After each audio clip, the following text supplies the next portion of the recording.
Good afternoon. This is the Thurston County Board of County Commissioners for Tuesday, June 26, 2018. I'm Commissioner Bud Blake, Chair of the Board this year. I'd like to start off by doing introductions. To my left is Commissioner Gary Edwards. To my right is Commissioner John Hutchins. To his right is Labadina Bomar, Clerk of the Board. To her right is the County Manager, Romero Chavez. And to his right is Deputy Prosecuting Attorney Elizabeth Petrich. With that in mind, I'll ask Commissioner Edwards to lead us in the Pledge of Allegiance. You'll join me in the pledge to our country. I pledge allegiance to the flag of the United States of America and to the republic for which it stands, one nation, under God, indivisible, with liberty and justice for all. Thank you. Thank you so much, sir. Okay, the next item we have is the approval for today's agenda. Is there a motion? Mr. Chair, I move to approve the agenda for Tuesday, June 26th, 2018. Second. It's been moved and seconded to approve the Tuesday, June 26, 2018 agenda. All those in favor say aye. Aye. Aye. Aye, and that motion carries. The board meeting minutes for June 19, 2018. Is there a motion? Move to approve the board meeting minutes from June 19, 2018. Second. It's been moved and seconded as stated. All those in favor say aye. Aye. Aye, and that motion carries as well. So we have a presentation today, and it's from Mary DiMatteo. She is from the Olympia Farmers Market, and she is going to give a little bit of background on the fresh bucks at the Olympia Farmers Market. Hi, Mary. How you doing? Hi. It is Hi, so Mary. great to see you again. It's about the same time this last years that you've been here doing this, huh? That's right. That's yes. good. Okay. Yes. Thank you, Commissioner Blake. You bet. So greetings, Commissioners Blake, Edwards, and Hutchings, La Bonita, and Romero. Thank you so much for having me today. As some of you may know, my name is Mary DiMatteo. I'm the Community Outreach Manager for the Olympia Farmers Market. I'm also honored and pleased to serve the county as a member of the Thurston Agricultural Advising Committee. As well, I'm seated on the Board of Directors for the South of the Sound Community Farmland Trust. So for me and my work, ensuring that farmland is protected and agriculture is viable is of utmost importance. Part of what viable agriculture looks like in Thurston County is ensuring our farmers have market access. Thurston County, as you know, is home to several farmers markets, including Olympia, Tumwater, Yelm, Tenino, and the newly established Delphi Farmers Market. West Olympia Farmers Market is taking a year off, and it is my understanding plans to reconvene next year. The Olympia Farmers Market is open year-round, and currently in the high season of abundance, we are open Thursday through Sunday from 10 a.m. to 3 p.m. The Olympia Farmers Market has made its mission for 43 years, quote, to promote and encourage the development of small-scale agriculture and ensure a dynamic market balance for small local growers and others to make available their products to the residents of this community, unquote. I take the mission of our organization seriously. I hear the mission, I ask myself, I challenge myself, how can the work we do as an organization better promote and encourage the development of small-scale agriculture, and how am I responsible for making these products available to the residents of this community? The policies and procedures of the market provide a directive that all product for sale at the Olympia Farmers Market is produced in a geographical area which consists of Thurston, Lewis, Mason, and Grays Harbor east of the Wainuchi River counties. This ensures that product is locally generated and that money spent at the market has a better chance of being cycled throughout our region, promoting the type of economic development that increases our regional self-reliance, lowers our carbon footprint, and encourages local entrepreneurs to develop business models that will be patronized by this community. A recent rapid market assessment of the Olympia Farmers Market, executed with support from a grant awarded to the Washington State Farmers Market Association from the United States Department of Agriculture, determined that 64% of market shoppers live in Thurston County, as determined by the question, where do you live? Data from the Washington State Department of Social and Health Services relays that of the 267,000 people residing in Thurston County, 73,231 receive state-provided economic assistance services, and of those, 50,712 receive basic food assistance. While we cannot correlate which of those Thurston County residents are market shoppers, data from the Rapid Market Assessment indicated that 83% of market shoppers found it to be, quote, very important or important that low-income people had the ability to shop at the farmers market with SNAP, EBT, or WIC and Senior Farmers Market Nutrition Program checks. This data, of course, suggests a serious need in Thurston County, not only to continue to address increasing agricultural development in our county, but also address the gaps in access to nutritious, fresh fruit and vegetable with corresponding nutritional support to low-income residents of Thurston County who are actively seeking ways in which they can feed their families nutritious, locally produced foods.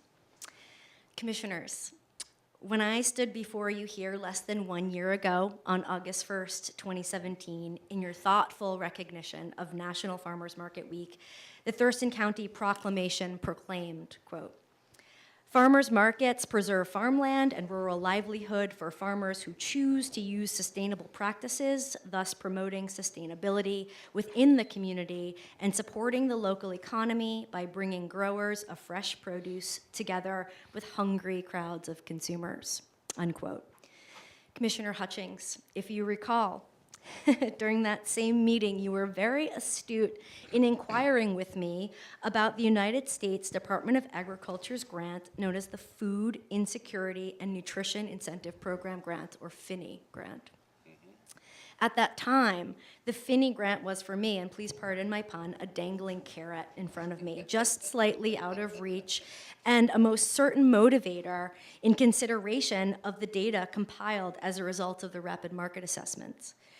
This year, it is with pride that I am pleased to stand before you today and let you know that in partnership with the Washington State Department of Health, and I'm joined by my colleague from the State Department of Health, Alyssa Ovanen, who will give us an economic framework of the impact that the FINI grant has on Thurston County. The Olympia Farmers Market was a recipient of a FINI allocation for $30,000 to be spent in totality and exclusively with local farmers by those market shoppers who are holders of food stamp benefits, otherwise known as Quest or SNAP EBT. A small amount in terms of overall sales of agricultural product in the county, but certainly significant for those direct market farmers at the market. Here's how it works. EBT shoppers come to the Olympia Farmers Market where they swipe their EBT card at the market office and receive a dollar-for-dollar match of up to $10 per day in a currency called Fresh Bucks.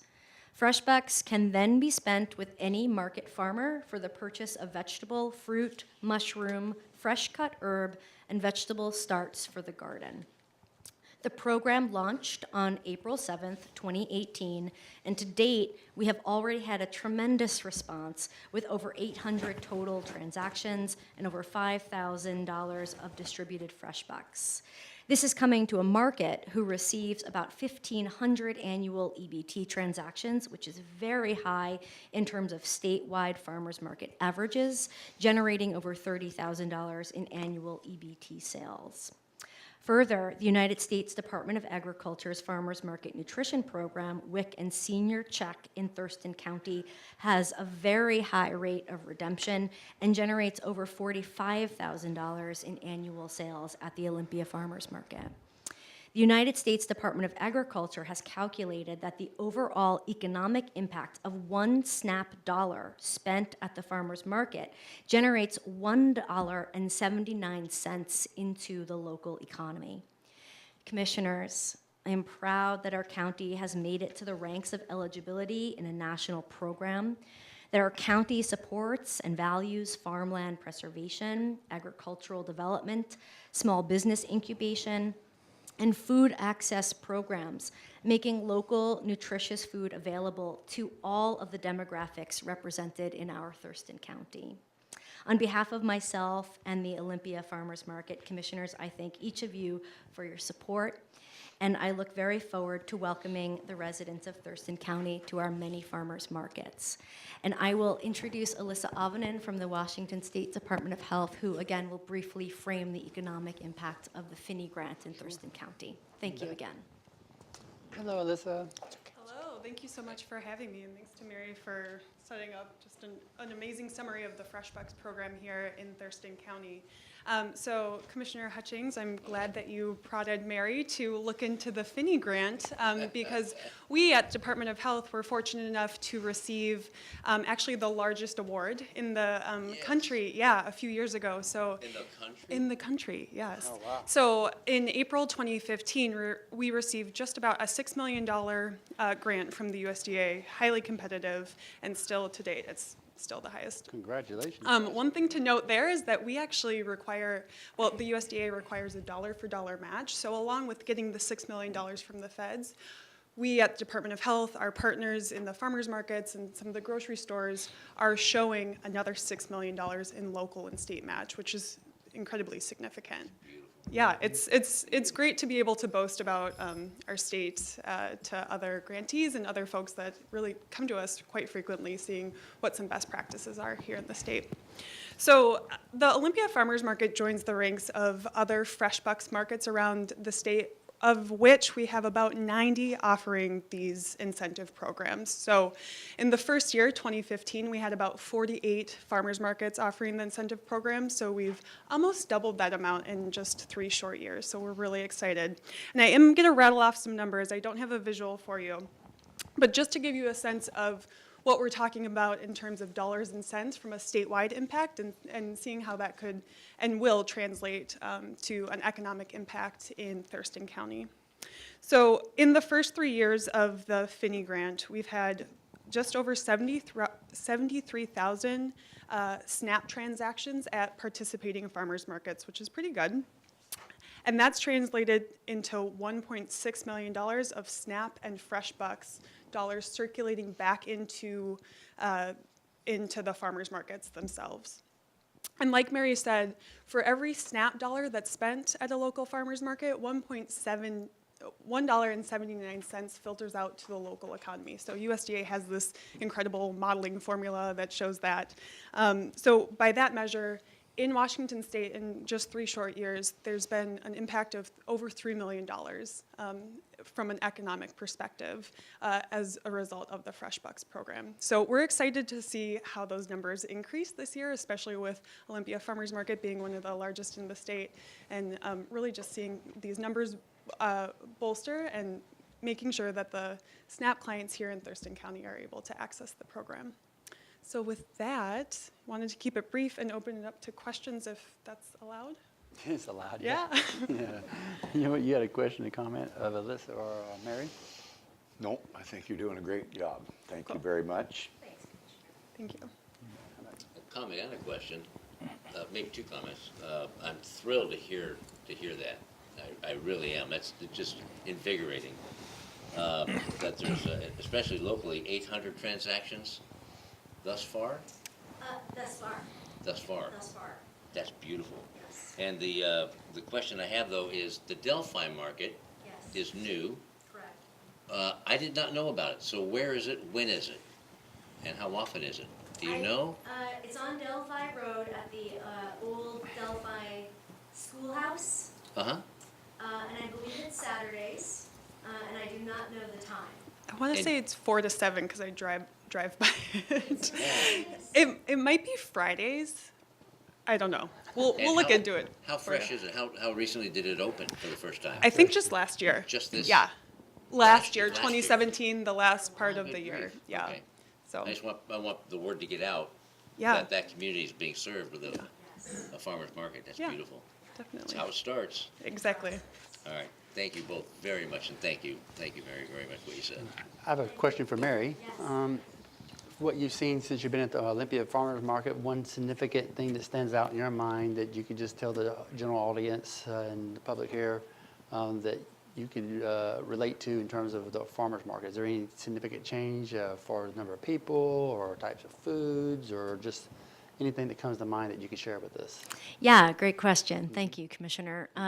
This year, we welcomed an 8th restaurant into our farmers market roster of distinct restaurants, and that is Our Table. And they make a concerted effort to source food for their menu from the farmers market. So that's a significant introduction of a great new business. They have one restaurant in downtown Olympia. So with the farmers market, they were able to essentially grow and expand their business. And so now they have an operating restaurant at the Olympia Farmers Market with a full source of all of the products, again, for their menu right there in front of them. We are also expanding.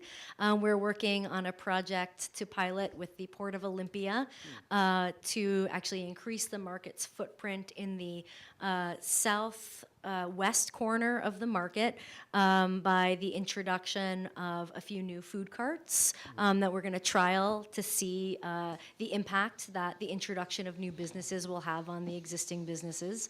We are also remodeling our offices, so we are making more room for staff, and we've been working with the city for the permitting on that, which has been great. That's needed. Yeah. And that's very much needed, yes. And we are also brushing up on our strategic plan.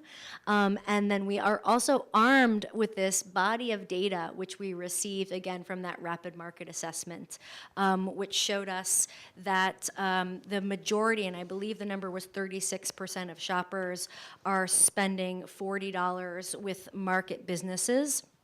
And then they're also taking their dollars to outlying businesses in the community as well. And we're able to track how those dollars or how those customers are spending, not only at the market, but at other local businesses after or before they come to the market. So it's with this data that we are, as an organization, able to make more well-informed decisions for the growth of the organization. Wow, that's super exciting. I'm glad you shared that with us, because I thought it was just going to be one thing, but look at all the things you're doing. Look at all those things. Yeah. Commissioner Edwards has a question. Yes, Do please. you work with the Thurston Conservation District or with WSU Extension at all?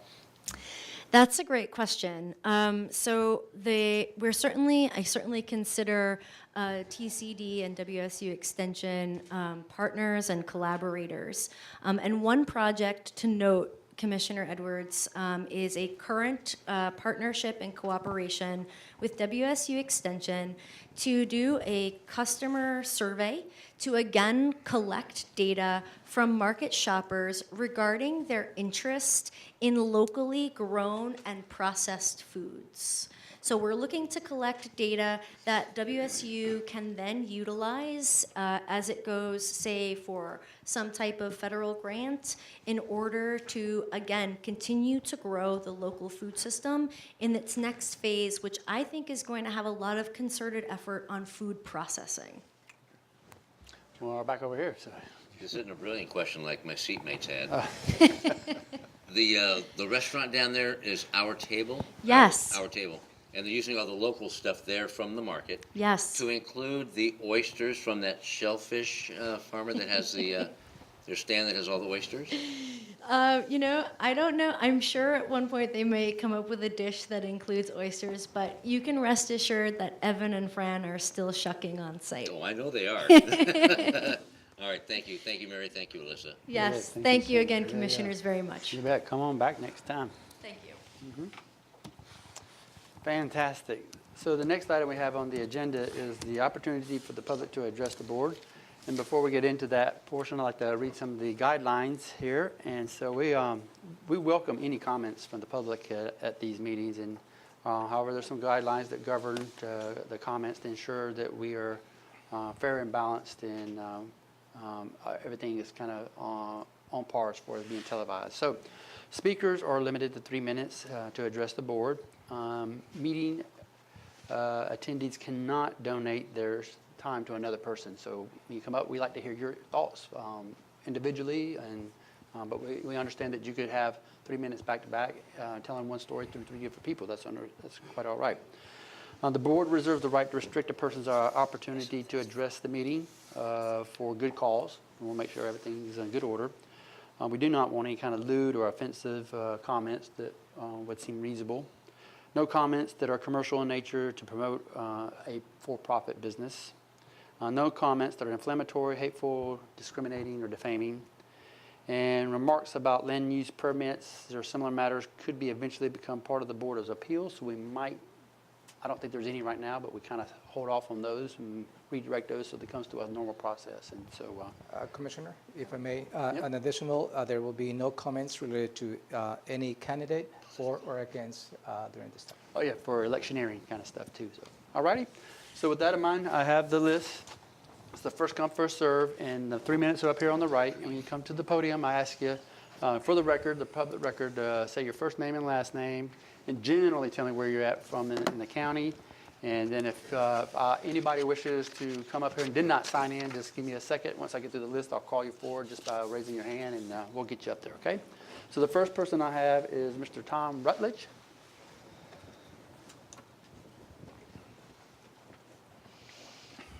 Good evening, sir. How are you? I'm fine. great. Commissioners, thank you. I bet. appreciate this opportunity. You bet. You have the floor. Go ahead. My name is Tom Rutledge. I reside at Thurlow Lane in Tenino. I was born in Little Rock, spent the majority of my life in western Washington, returned to Thurston County about 10 years ago. I intentionally bought in a rural residential setting because to me it offers the best combination of rural and social environments. I welcome and enjoy the sights, sounds, and smells of rural residential life. Unfortunately, my right to that quality of life is in serious jeopardy.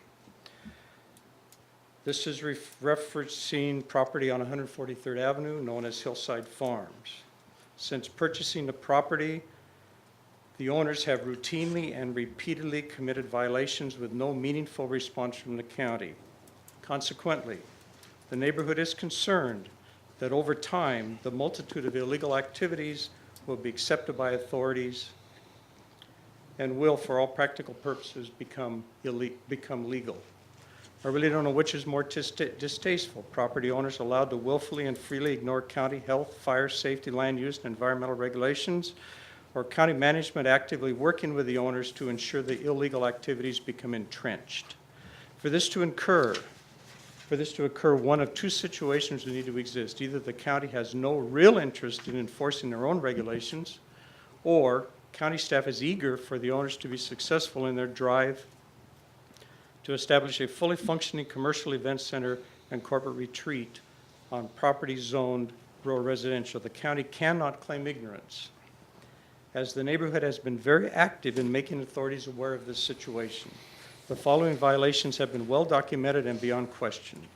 Continued public and private use of a non-permitted and dangerous access road, continued public use of non-permitted buildings, continued public use of a non-compliant parking lot, inadequate or non-existent emergency vehicle access to the buildings being used for public purposes, continued public use of a non-public septic system, continued public use of a non-public water system, continued significant and extensive development of the property well outside the 1.25 acres exempted from the 6-year moratorium, continued significant and extensive development in or near buffers and sensitive areas, non-compliant signage, no fire suppression for buildings being used for public purposes, no waste handling process associated with public gatherings, no approval for the handling of food during public gatherings, no vehicle overflow plan, non-ADA compliant structures being used for public purposes.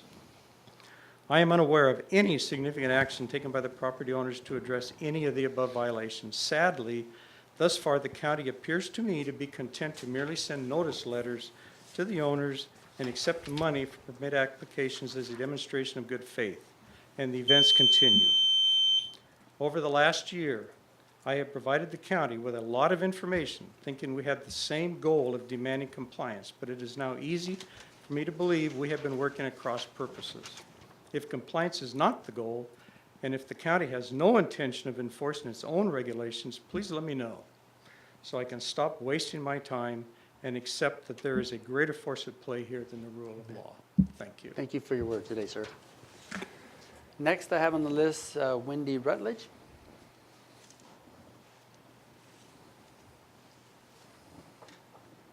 Hello, ma'am. Can you do me a small favor and pull the mic down just a tad? Your time is not up, we're just doing the clock. All right. Thank you. Good You bet. afternoon. Thank you for allowing me to have this time. My name is Wendy Rutledge, and I own a residence on Thurlow Lane, which is just off 143rd. I've lived here 10 years. After 20 years of weekly visits to this area, because my husband's family has resided here since 1860, I fell in love with the quiet rural way of life, and we moved out here. As with everyone who purchases property, we were well aware at the time, as was those that purchased Hillside Farms, that it was a triple R5 zoning. We purchased the property confident that county rules and regulations were enforced and that our quality of life was protected. I understand completely there's always risks with neighborhoods. What I did not realize at the time is that we ran the risk of having an illegal event center, concert venue, business retreat completely take over our community. The issue with Hillside Farms came to light about 2 years ago. Most of us stopped by to introduce ourselves when we noticed that work was going on there. Mr. Paul Wendler told us that he was the owner of it and that he was developing a lavender production and processing farm. Most of the neighbors joked afterwards, wow, what better neighbor could you have? The smell of lavender all year and a family farm. About 15 months ago, it became obvious that the structures added had nothing to do with a farm and that the main building was not an agricultural barn as the permit stated. As neighbors, we became concerned as we saw them bulldoze all of the 9+ acres of seedlings that had put in by Herb Brandt before they sold the property to them. Our concerns increased as our power line was cut through one morning while they were doing unofficial electric work in the area. And we noticed over time that they bulldozed most of the area, added several inches of gravel for a parking lot with a runoff directly into protected wetlands, all without permit or county inspection. After that period, all of the neighbors, my husband and I included, ended up calling and talking to at least 8 departments. I have it listed, I won't read it. In each case, we were told the county mistakenly approved a permit to construct a 5,000 square foot agricultural barn on property under a 6-year development moratorium. Also mistakenly approved a permit to dig a well on property under a 6-year development moratorium. In each case, someone in the agency told us that they were prohibited from enforcing the rules because the commissioners were pushing through this event center. They had a personal interest in it, and they said, simply send out letters of the problems. You don't need answers. And that they were to do nothing, their hands are tied. I wouldn't even say this if it didn't happen over and over to everyone, and we were directed to other people in departments. My question for the commissioners is, where is our representation as tax-paying residents of Thurston County? We set up a meeting with our commissioner in January. The day before, we were told it would be a conflict of interest to meet with him. His staff met with us and said, they were apparently determined that we're not worthy of returning any emails. You'll find in the folder probably 50 emails and letters. There's no response, and rarely do they return the call. This non-response and non-support by Thurston County has not only been frustrating and demoralizing, but has been extremely disappointing. Okay, thank you so much, ma'am, for your words today. So next on our list, I have Sherry Hill.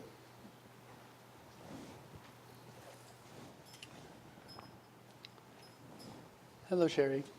Hi, You bet. so I'm Sherry Hill, and I live on Thurlow Lane, also off of 143rd, outside of Tenino.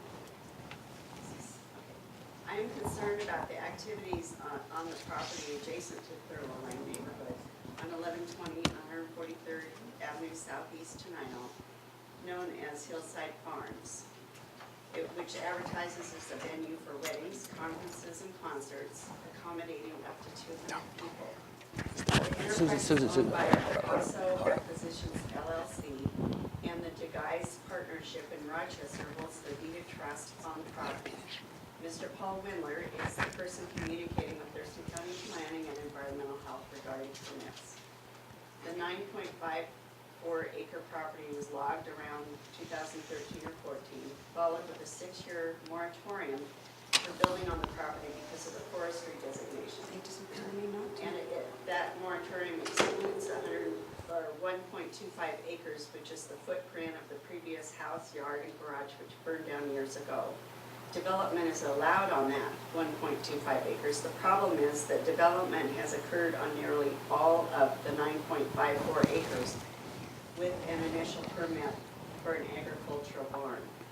From outside, the building appears to be a rustic barn. On the inside, it is an event facility with a wood finish, several tables and seating, a kitchen, a bar, a loft, a restroom.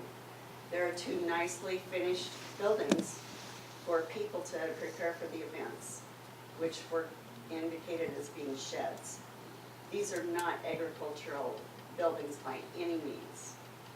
The farm holds events inside and outside the facility. The traffic noise, crowd noise, and amplified announcements, music, DJs, and recently helicopter flyovers can be heard in all of our backyards for several hours at each event.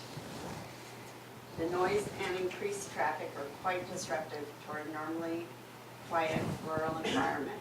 What disturbs me the most is that county planning has issued numerous letters to Mr. Windler, the latest on April 20th, indicating that he is to hold no events until he meets several requirements to bring the property into compliance with county regulations, including a well satisfactory for public use, a septic system satisfactory for public use, a driveway that addresses traffic safety issues, a fire lane to accommodate emergency vehicles, building sprinkler systems, and to meet environmental and wetland requirements. The facility held about 5 events in 2017. In 2018 has held 13 events, mostly weddings, with at least 6 more events scheduled in 2018. 10 events were held after April 20th when he received that letter, despite the county letter, the unpermitted buildings, and the no special use permit being issued. So I'm just asking you as the commissioner, why are they being allowed to flagrantly violate the regulations that you have worked on? And in Title 26 looks pretty clear to me that you have a process to follow, and this person has not done so. So you need to tell me, you know, what is it? Is it friendships that somebody has with one of the partners here? Is it political influence? I don't know.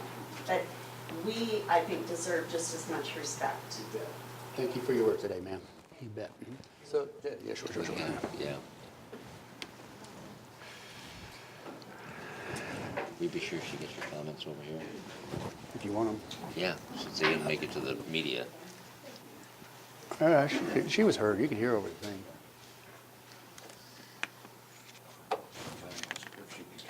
Yeah. Sherry. Wendy? Sherry Hill. Or No, Sherry? yeah, Sherry? Could you leave your comments here with the county manager? Do you have a copy that? Yes, I do. I do have. Okay. So I'm going to continue down the list. And the next person I have, and forgive me if I don't say the name properly, is it Merle Bernstein? Merrill, I'm so sorry. I didn't read your penmanship there. I'm so sorry. Is it working? There you go. Perfect. There we go. Meryl Bernstein, I live in Tenino. So this is in regards to the Wendler Event Center, also known as Hillside Farms. And when I say the word applicant, it's because I'm not sure he's the owner. So we've had difficulty determining who's been the owner. And so I say applicant for the special use permit, so if you hear that. So the following comments should not be taken as a disregard for business ventures or economic growth. On the contrary, I wholeheartedly support development. Essential to that end, each area must be well suited for the particular land use. In this case, the proposed land use is not in keeping with the rural residential character, the rural character of rural residential. The idea of an event center providing space for weddings, festivals, farmers markets, and other activities is actually very appealing to me personally, but in the appropriate locale. The key issue beside the lack of process by the applicant is the proposed land use for this particular center is much too close to established residences. Had the center, quote unquote, been established and operating prior to the area's residential parcels, that would be a different story. So, number one, noise disturbance is one of the critical issues. A rural event center is best placed in a more expansive farmland or forest area than its current location. Noise from venue activities and cars is easily carried long distances from where the parcel is situated on a hill. Moreover, the positioning of the site is such that there are very few trees to buffer the sound in the direction of the majority of residential population. Nor will there be any trees. I'm nervous about time and I have a lot to read. So, nor will there be any trees to create a buffer even after the requisite replanting happens. Many functions extend into the evening hours, which again is not well suited to rural neighborhoods.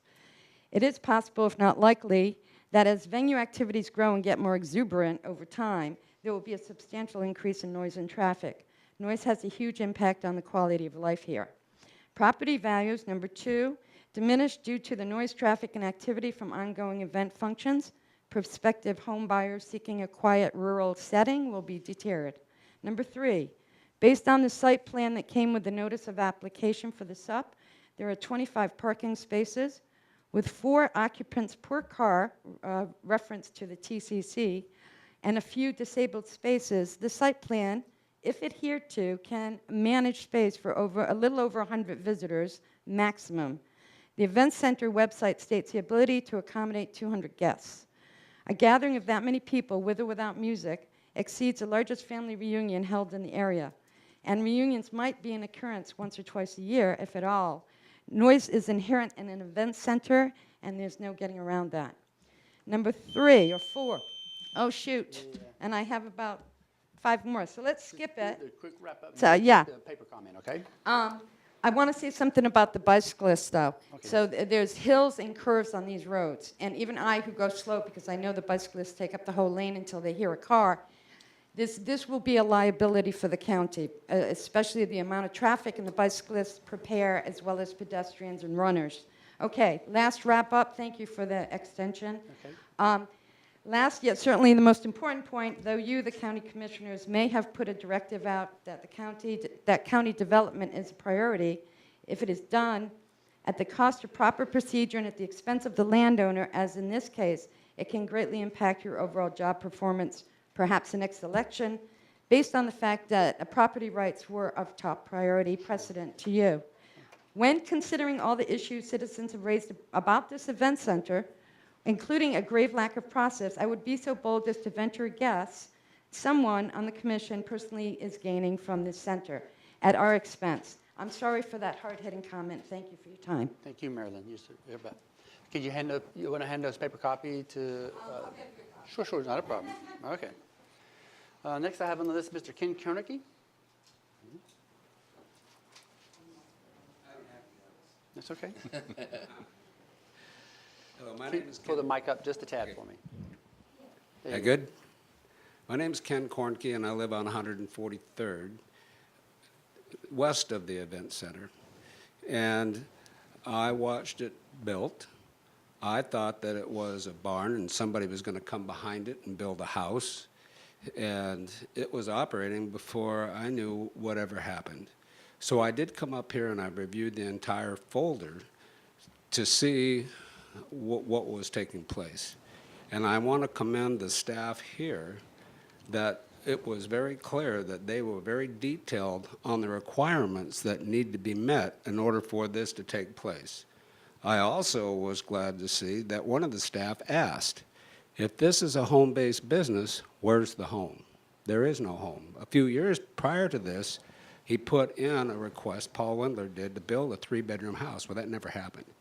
What happened was an event center that nobody thought, that at least me, I mean, I didn't know that it was going to, that's what it was going to be. So let's back down the road a little bit to the west. There's a development going in there on 5-acre parcels, and the developer that put that in before he could even begin to do that, had to meet county requirements for access to 143rd. And it is quite extensive of what they had to do to make that happen. But the event center, the Hillside Farms, has done nothing other than push in an unauthorized access to 143rd. I will just reiterate what I've seen, and that is when there is an accident there, be it fire, health, or somebody have a heart attack, there is no way to get to nobody. And the county's going to have to hold some of the liability for that, because he should not be doing this. One other comment, and I'll give up. The helicopter that landed this past Sunday blew chairs everywhere, blew dust up over the fence. People were allowed between, as closer than me to you, access to that helicopter with the blades turning. Now, whose fault is it? Is it the pilot, or is it Paul Wendler for allowing that to take place on his property? I don't know. But it's a video that you can see online. And that is a liability that somebody is going to have to account for when somebody gets hurt. So, thank you very much. All right, thank you, sir. Next, I have, I think it's Joni Blake.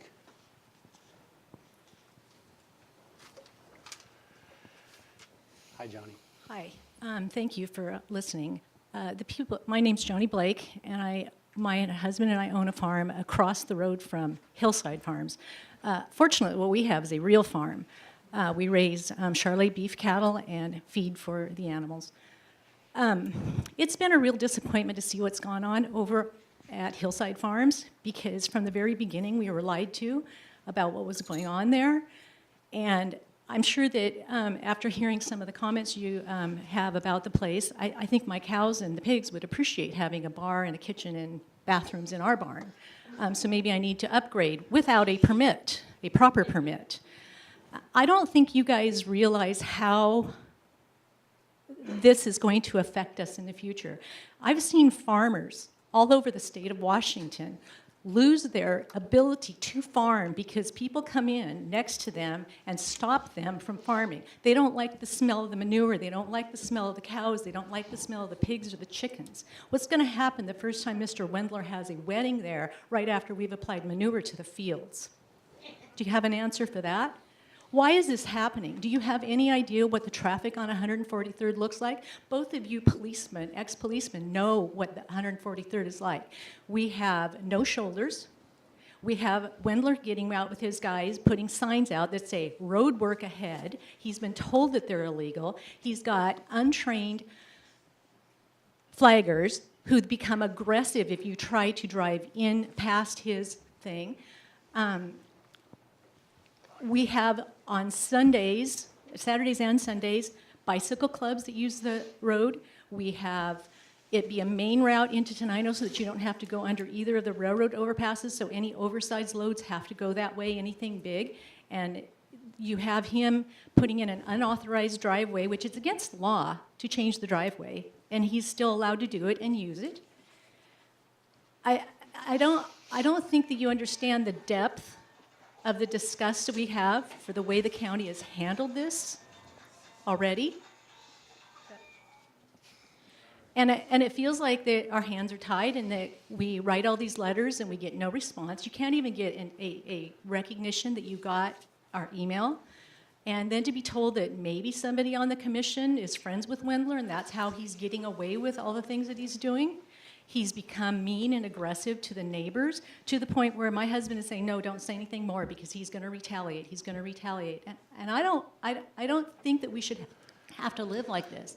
We've lived on this farm for almost 15 years now, and never in my wildest dreams did I think that something like this would happen in our neighborhood. Thank you. You bet. Thank you so much, Joni.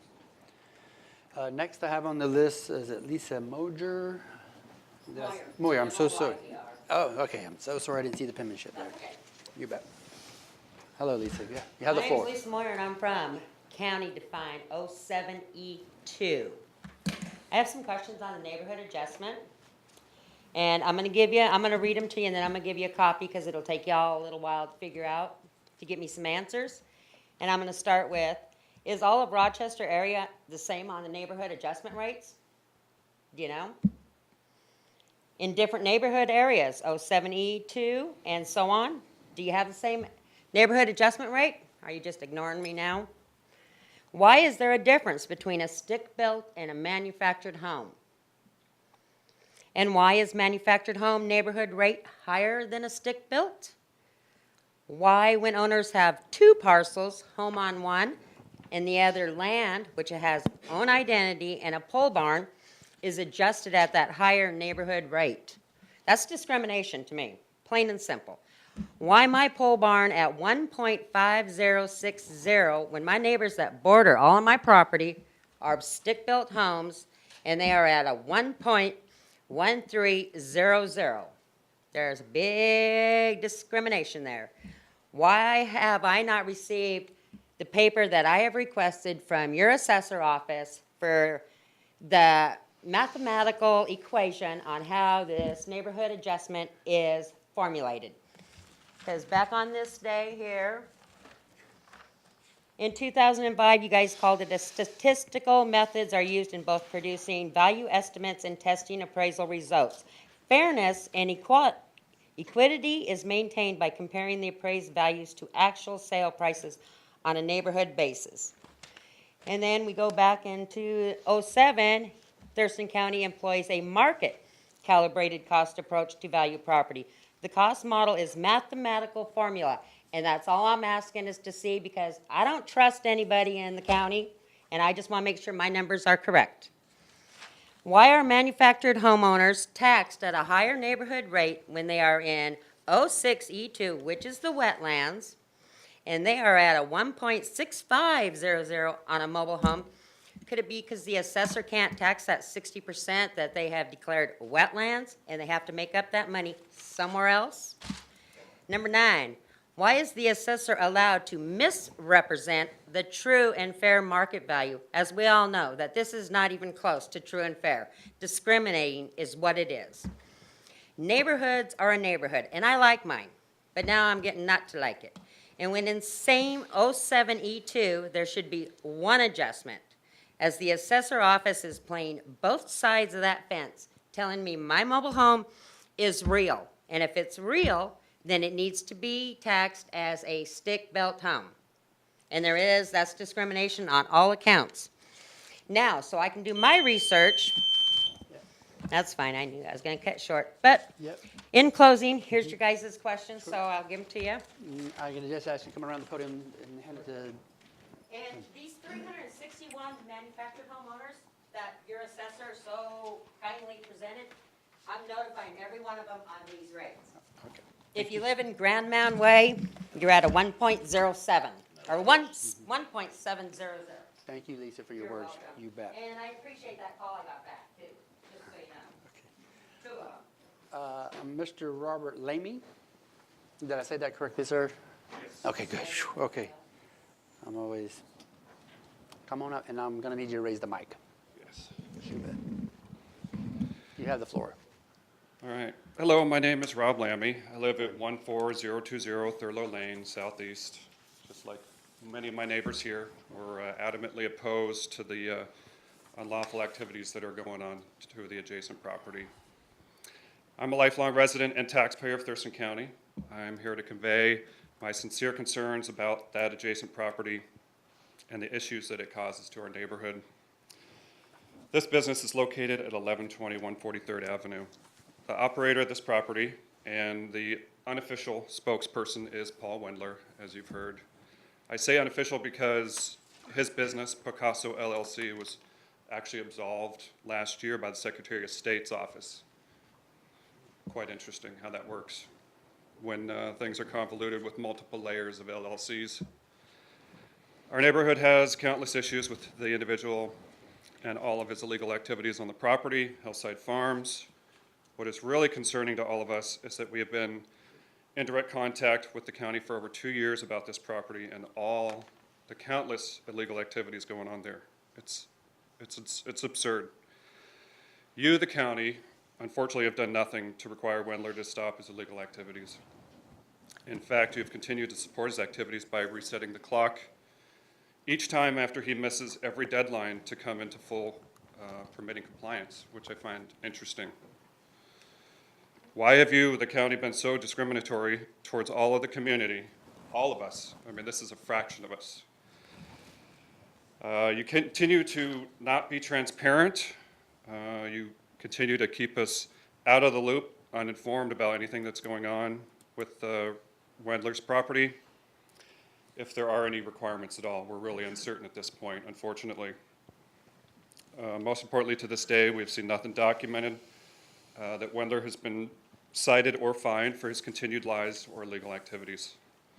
My neighbors have and continue to discuss the endless list of violations, most specifically his continued use of his barn as a wedding venue.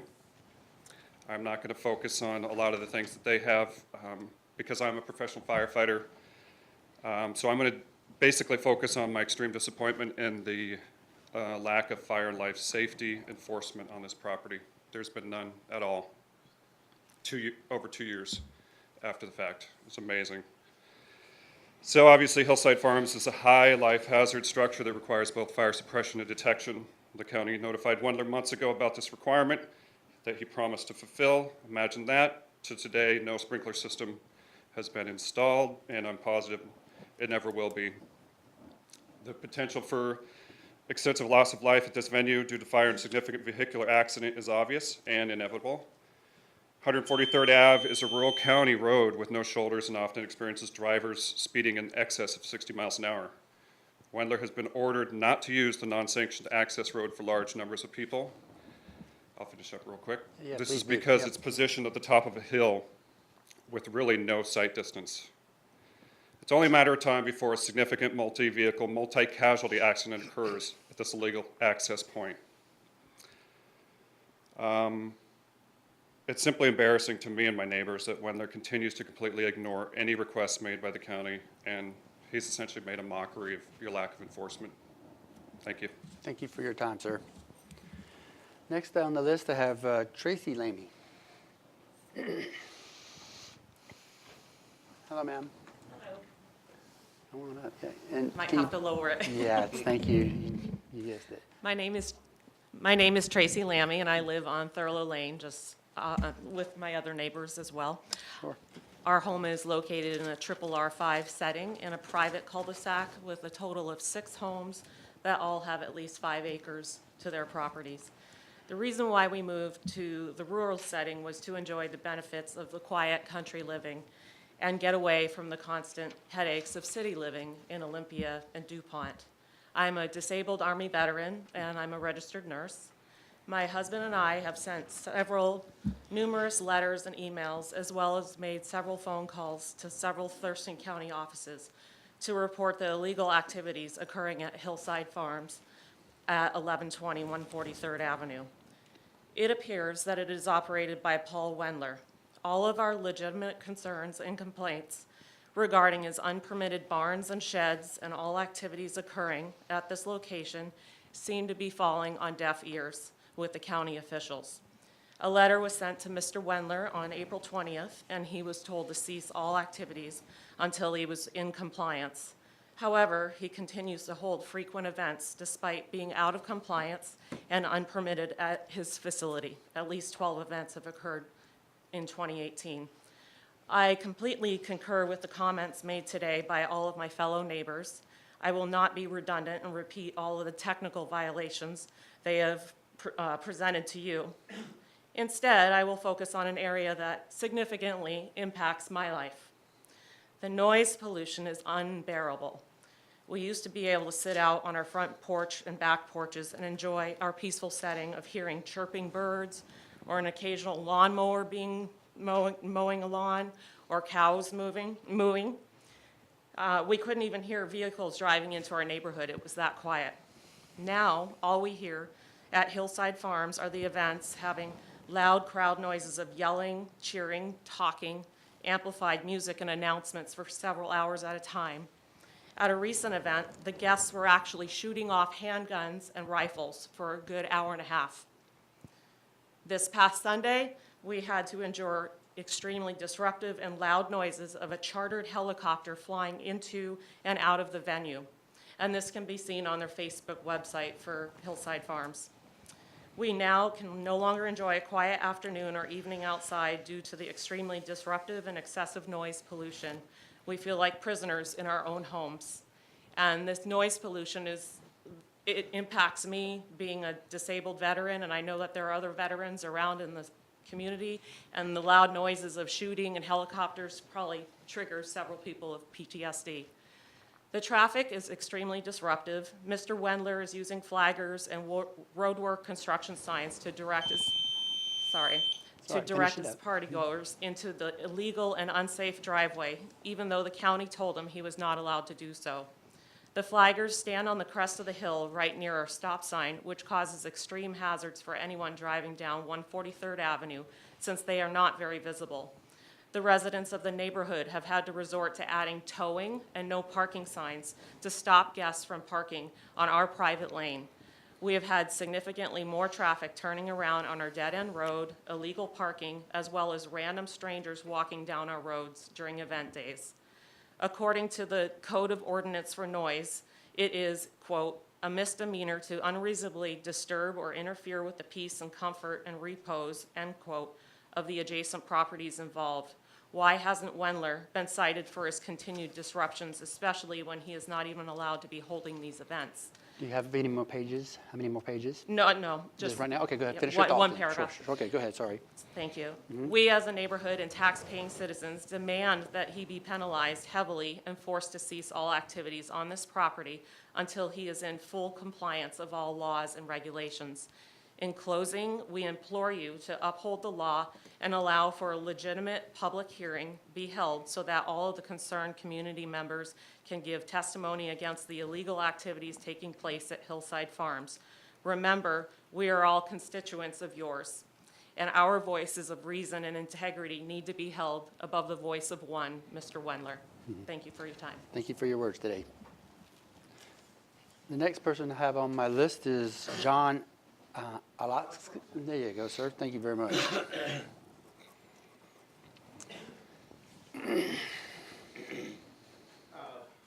My name is John Oslaughson. Can you raise the mic just a tad for me? A little bit? Yep, a Okay. bit. I live at 7508 Lakeside Street Southwest, and I'm here to speak just briefly in support of the Black Lake Regatta that is occurring this upcoming weekend. It is an event that has been enjoyed in our community for over 40 years and is part of a community activity that dates back and tied in with Lake Fair, with Olympia.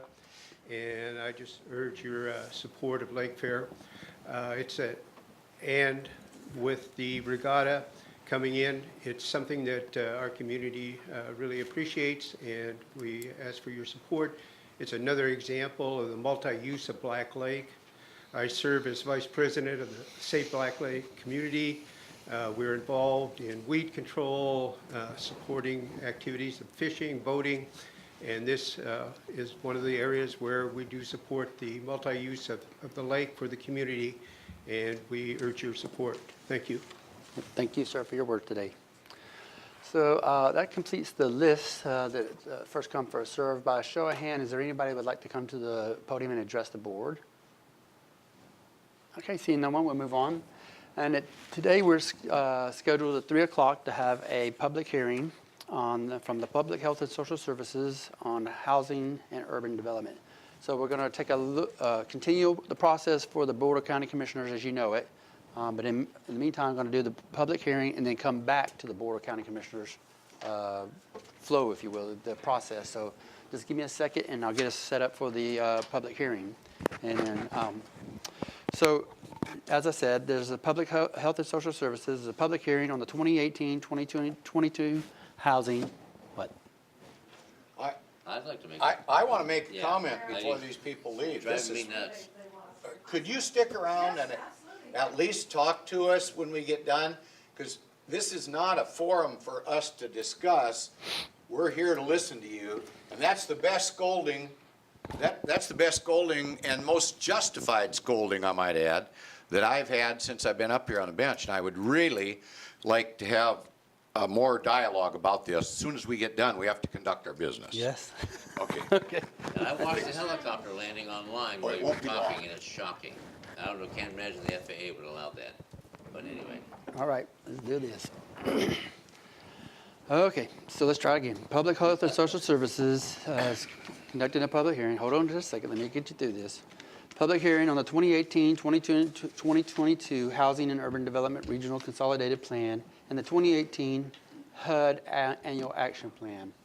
We'll have Mr. Gary Aiden to give a little bit of background. There is a sign-in sheet in the back if you'd like to come and speak on behalf of thoughts as far as the Housing and Urban Development Regional Consolidated Plan. Please sign in. I'll bring you to the podium and you'll be able to speak, give you testify, and I'll give you the rules and minutes and so forth. I'm going to ask Mr. Gary Aiden to give us the background. Thank you, sir. Gary Aiden, Public Health and Social Services. The HUD 2018 through 22 Consolidated Plan is a regional plan developed by the county and the city of Olympia in partnership with the state of Washington Department of Research Services. And it's a plan that addresses the low-income needs of citizens throughout Thurston County, including all cities and towns. The 6 goals identified in that plan include affordable housing, a homeless continuum of care, land acquisition for affordable housing, public services for low-income individuals, public facilities that serve low-income individuals, and economic development. The projects that are selected in the 2018 annual plan include projects selected by the City of Tumwater for the CDBG program, and they include funding for family education and support services, $120,000, Catholic Community Services, the Community Kitchen program for $25,694, the Together program for community schools at $92,699, Tumwater Boys and Girls Club for $25,822, Interfaith Works Community Care Center at $32,236, and then Union Gospel Mission, a septic repair sewer connection program for $237,244, and then affordable housing projects with Homes First, $457,629, and Homes First for Choto, which is community housing development organizations at $119,595, and Homes First acquisition for $298,989, and finally Habitat for Humanity at $298,989.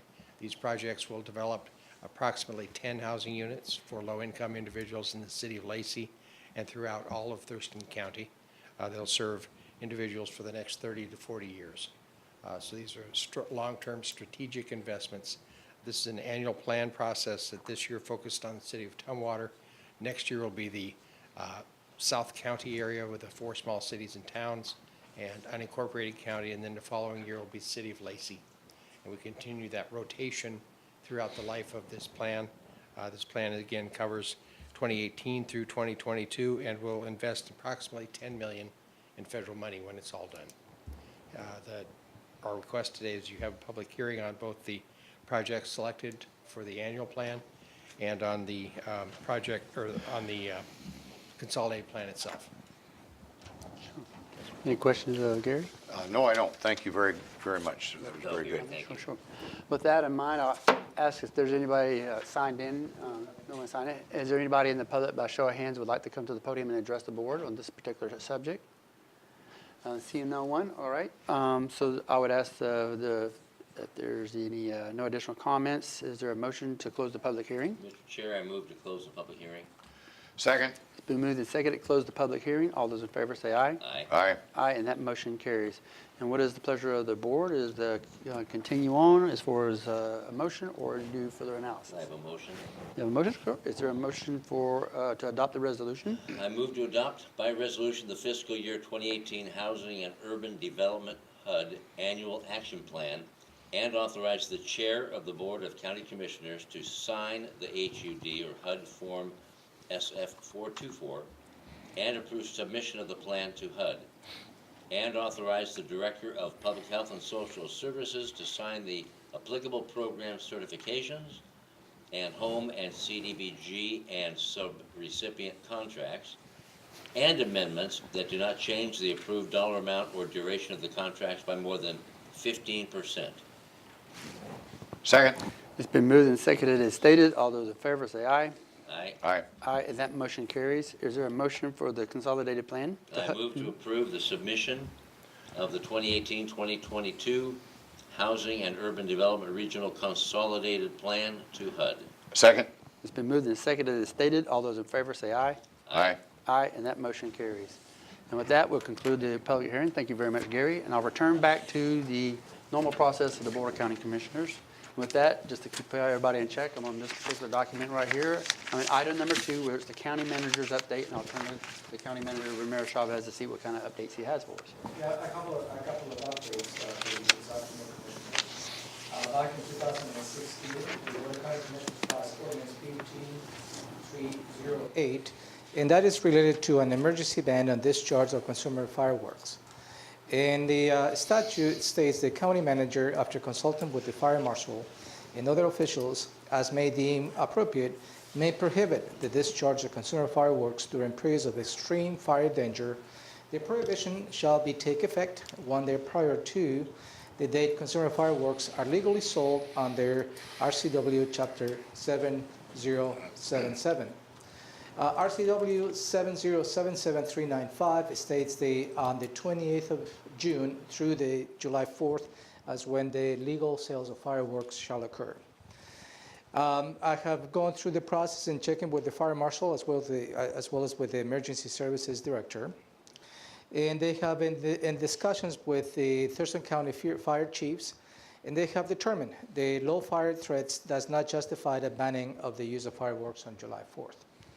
Also, we look at the data available to us, and the information is based on the following reports. The Washington Wildlife Season Outlook, DNR, sees as the low fire threat for outdoor burning, and outdoor burning is allowed. DNR Fire Danger for Outdoor Burning chart states the no burn ban for DNR protected lands in Thurston County as currently stated. And the Thurston County Fire Danger, as we currently know, is low. Northwest Interagency Coordinating Center also states that the fire danger in Thurston County is low, and the National Weather Service in the next 10-day prediction states the fire danger in Thurston County is low. As a result of all that data, I recommend not to put a ban on the discharge of fireworks in 2018. Also, as a matter of information, we have reviewed 3 fireworks display for this season, and one is in the South Sound Speedway, scheduled for July 3rd, 2018. The other one is the Boston Harbor Marina, scheduled for July 3rd, 2018.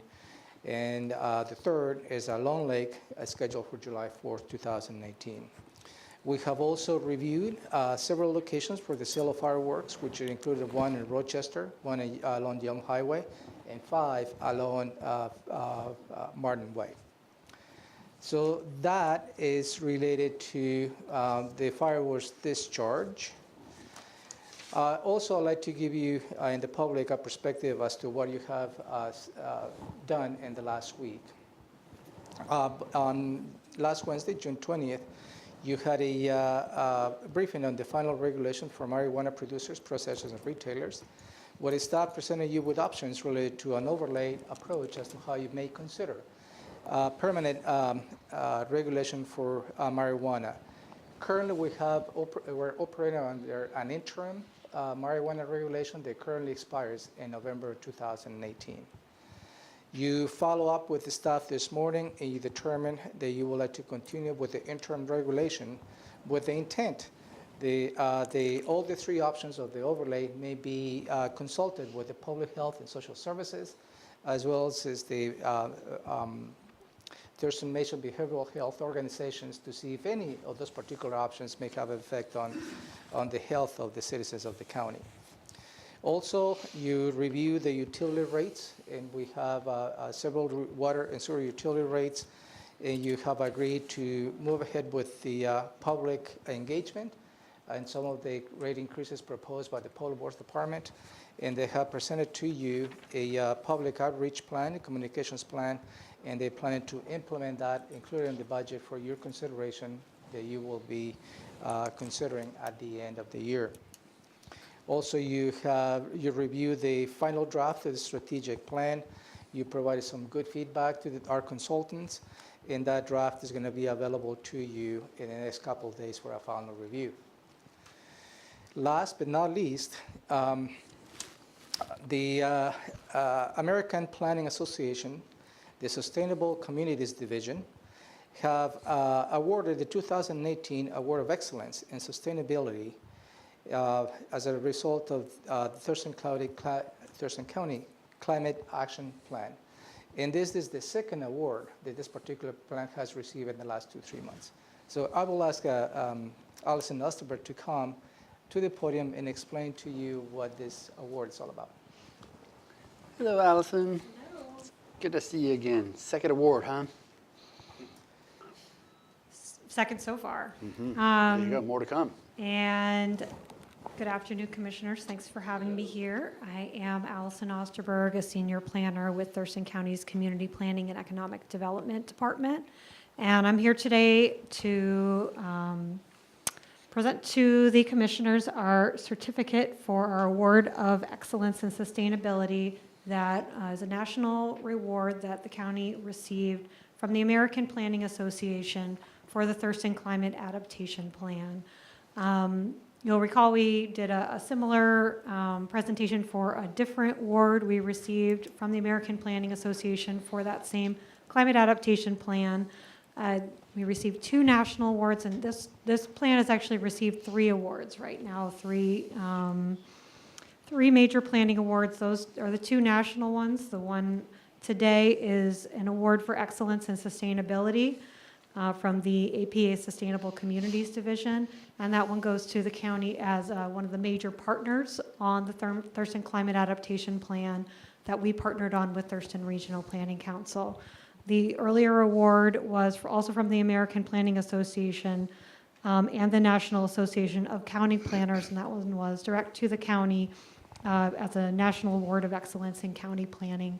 And we also, for this plan, have received a state award from the Planning Association of Washington, the 2018 Washington Planning Award. So this plan, which was a fantastic collaboration between the county, Thurston Regional Planning Council, and many of the city's jurisdictions, businesses, and private operators in Thurston County and the region to work together and look at impacts from climate change, what the potential vulnerabilities are in Thurston County to our infrastructure and to our community goals, whether that is from sea level rise, increasing precipitation in the winter, warmer summers and drought, and other projected climate impacts. And as part of that plan, we developed 91 actions for the region to take to become more resilient in the face of the climate impacts that we're expected to see in the future. And it was really a fantastic partnership, regional, as I mentioned, and resulted in a number of great products. We're currently using that plan and at the direction of the Board of County Commissioners, looking at incorporating recommendations from the Climate Adaptation Plan into Thurston County's comprehensive plan. So this isn't a plan that's just going to sit on the shelf. We will be actively working on it.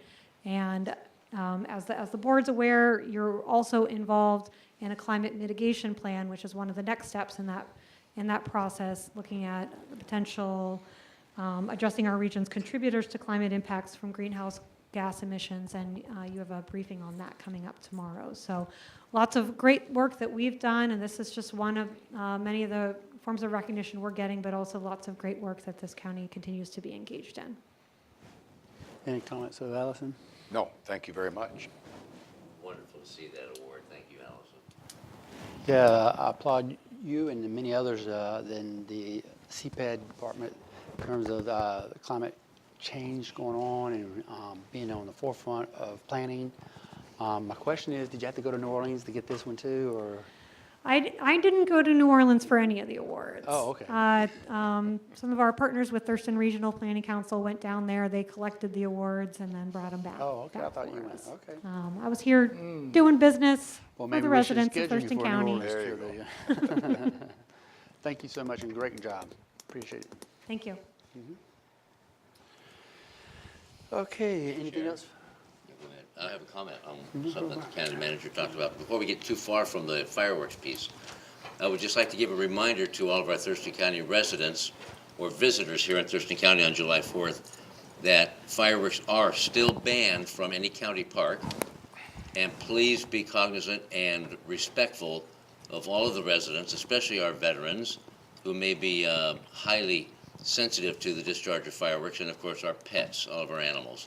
And use common sense. Alcohol and fireworks generally don't go, with good decision, go hand in hand. So please be respectful and remember your fellow citizens. Thank you. Yep, do you have anything else? Nope. All That's right. what I have for you for now. So that's the end of the county manager's update. The next item on the agenda is the consent items. We have consent items A through F, and I'll ask if there's a motion to approve consent items A through F. I move to approve consent items A through F. Second? It's been moved and seconded to approve consent items A through F. All those in favor say aye. Aye. Aye, and that motion carries. So now we're at department items, and that's item number 4. And today we have the emergency services. Mr. Kirk Harding is the Director of Emergency Services here in Thurston County. He's going to talk about a contract award for electronic patient care with record software. Good afternoon, Commissioners. I'm requesting the Commissioners move to award a contract for the Thurston County Medic One electronic patient care record software to ESO Solutions. The transition from the current patient software tracking system became necessary when our vendor was purchased by another company and they stopped supporting the current software.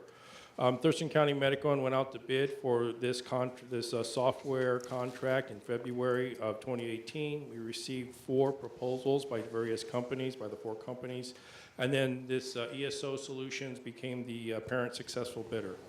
So to recap a couple of things here, this contract that we're proposing, one, takes 2 elements of our patient charting software, combines it into one, so it streamlines our capability. It gives us enhanced capabilities.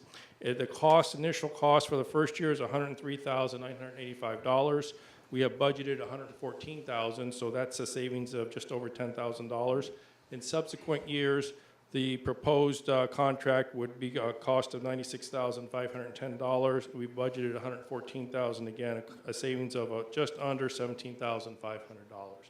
So at this point, I'm asking the Commissioners to award the contract to Thurston County Medic One in the amount of $103,985 in the first year, $96,510 in subsequent years, and authorize the Director of Emergency Services to execute the contract of any change orders and/or amendments that do not exceed the cost of more than $10,000 total. Also, this funding is already budgeted and coming out of the Medic One fund. Any comments or questions? Good job. No questions. All right, is there a motion? I move to award a contract for the Thurston County Medic One electronic patient care record software to ESO Solutions Incorporated of Austin, Texas, in the amount of $103,985 in the first year, $96,510 in subsequent years, and to allow the Director of Emergency Services to execute the contract, including any change orders and/or amendments that do not increase the cost by more than $10,000.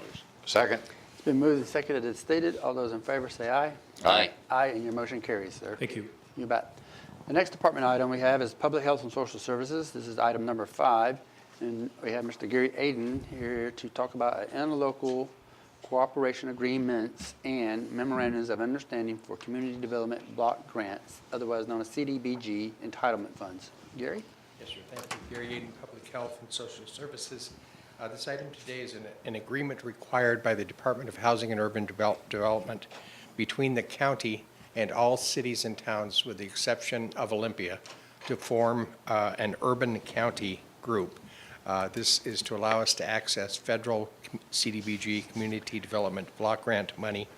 The agreements and MOUs spell out the process by which the county will distribute the CDBG money over the years, and that is a rotation process with the county and its 4 small cities and towns in year 1 getting the entire CDBG amount. Year 2 would be the city of Lacey, and year 3 would be the city of Tumwater. And that process is outlined in the MOUs and interlocal agreements. I have copies of the interlocals and MOUs all signed by the cities, and so our request is that you would sign them, and then we would submit those documents to HUD to have our urban county designation continued for the next 3 years. Any questions of Gary? No, thank you, sir. I do. I know the answer to this question, but I'm going to ask it so that the public watching will know the answer. Why Olympia is excluded, and how might that impact Lacey in the future? Olympia is excluded because they are their own community development block grant. It's called a principal city. They receive their money directly from Federal Department of Housing and Urban Development. City of Lacey in the future may choose to become their own entitlement community when they reach the threshold of 50,000 in total population. They may look at that as an option for them, in which they could then receive their own money instead of working in partnership with the county. But we're going to try to keep working with them, keep them with us. Thank you, sir. I just wanted everybody to know that. Yes, sir. Yep, good point. Anything else? Nope, that's it. Is there a motion? I move to approve and authorize the chair of the Board of County Commissioners to sign the interlocal cooperation agreements and memorandums of understanding between Thurston County and the cities of Rainier, Yelm, Tenino, Lacey, and Tumwater, and the town of Dakota to participate in and receive funds under the Federal Community Development Block Grant Entitlement Program for the program years 2019 to 2021. Second. It's been moved and seconded as stated. All those in favor say aye. Aye. Aye, and your motion carries. So you have also 5B, which is the Home Consortium Interlocal Agreement for 2019-2021. Yes, sir. Thank you. This item is an interlocal agreement between the City of Olympia. As Commissioner mentioned, they are a CDBG community on their own, and Thurston County as the CDBG urban county. This agreement allows us to combine our resources and access Federal Home Investment Partnership Act money. That allows us to bring about $750,000 this year into our community for affordable housing activities. Without that partnership, we probably would lose that money to the county, so we have worked to get this agreement in place, and I have a copy of that agreement for county manager's signature with your approval. So happy to address any questions you may have. Yes, sir. No. Any questions? Is there a motion? I move to approve the HUD required interlocal cooperation agreement between Thurston County and the City of Olympia to participate in and receive funds under the Federal Home Investment Partnership Act for the program years 2019 to 2021. Second. It's been moved and seconded as stated. All those in favor say aye. Aye. Aye. Aye, and that motion carries. Thank you very much. Thank you very Thank much, you, sir. Gary. Continue on, we have from Public Health and Social Services, Jennifer Popchak Hakim, who's going to give a little bit of background on the approval of Amendment 3 to Department of Social Health and Services Developmental Disabilities Administration for Thurston County. Good Jennifer? afternoon, Commissioners. So I'm here to ask you to approve Amendment Number 3 between Thurston County and Washington State Department of Social and Health Services Developmental Disabilities Administration. Amendment 3 is in the amount of $5,260,665, and this contract allows us to contract with provider agencies to provide community inclusion services for individuals with developmental disabilities, as well as supported employment services. Any questions of Jennifer? And this is pass-through money? Yes, sir. Okay, good enough. Yeah, serving DD, folks. I'm thrilled with it. Correct. Yes, thank Thank you. you, Thank you, sir. Jennifer. Is there a motion? Sure. Mr. Chair, I move to approve Amendment Number 3 to the County Program Agreement Number 1763-95839 between Thurston County and the Washington State Department of Social and Health Services Developmental Disabilities Administration in the amount of $5,260,655 for a total maximum compensation amount of $10,512,906 for the period of July 1, 2017 to July 30, 2019, and authorize the Director of Public Health and Social Services to sign this agreement and future amendments that do not change this approved dollar amount or duration by more than 25%. Second. On your reading, you stated it was the end of the agreement, July 30th, 2019, is actually June 30th, 2019, Commissioner. Oh, June 3rd, I said July? Okay, so I make that amendment, it's July 1, 2017 through June 30, 2019. Second. It's been moved and seconded as stated. All those in favor say aye. Aye. Aye. Aye, and that motion carries. I will never do that again. Yes, Today. Thank you, sir. thank you, Jennifer. So the next department item we have here is number 6, which is the Public Works. 6A is a resolution for temporary closure of 26th Avenue Northeast between the driveways of 4214 26th Avenue and 4215 26th Avenue. And Mr. Brian Myers here to tell us why this is important. Good afternoon. I am Brian Meyer, an engineer with Thurston County Public Works. Public Works is requesting to temporarily close 26th Avenue Northeast between the driveways of 4214 and 4215 26th Avenue. This closure will help facilitate the construction of a new 12-foot fish passable culvert beneath 26th Avenue. The temporary closure will be in effect for up to 122 calendar days between July 2nd and October 31st, 2018. This closure will allow the contractor to have full access to the site for the duration of the construction, help keep work crews safe, and to make construction more efficient. This section of 26th Avenue has an average daily traffic of fewer than 750 vehicles and is primarily used for accessing local residential properties. The detour route will be established with the appropriate signage, and the 2-mile detour route will ensure resident access will be maintained throughout construction of this project. Notice of the closure will be published in the Olympian. This project is in the current 2018 Public Works budget and the current Transportation Improvement Plan and is consistent with the county's strategic plan. Are there any questions? Any questions of Brian? No. Did I miss it? Did you say why we're shutting it down? For the fishies? For the installation of the 12-foot fish passage culvert. Beautiful, thank you. Fish passage culvert, okay. Just want to make sure I heard that FPC? twice. That's it. Okay, is there a motion? I move to approve the resolution authorizing the temporary closure of 26th Avenue Northeast between 4214 26th Ave and 4215 26th Ave for up to 122 calendar days from July 2nd, 2018 through October 31st, 2018. Second.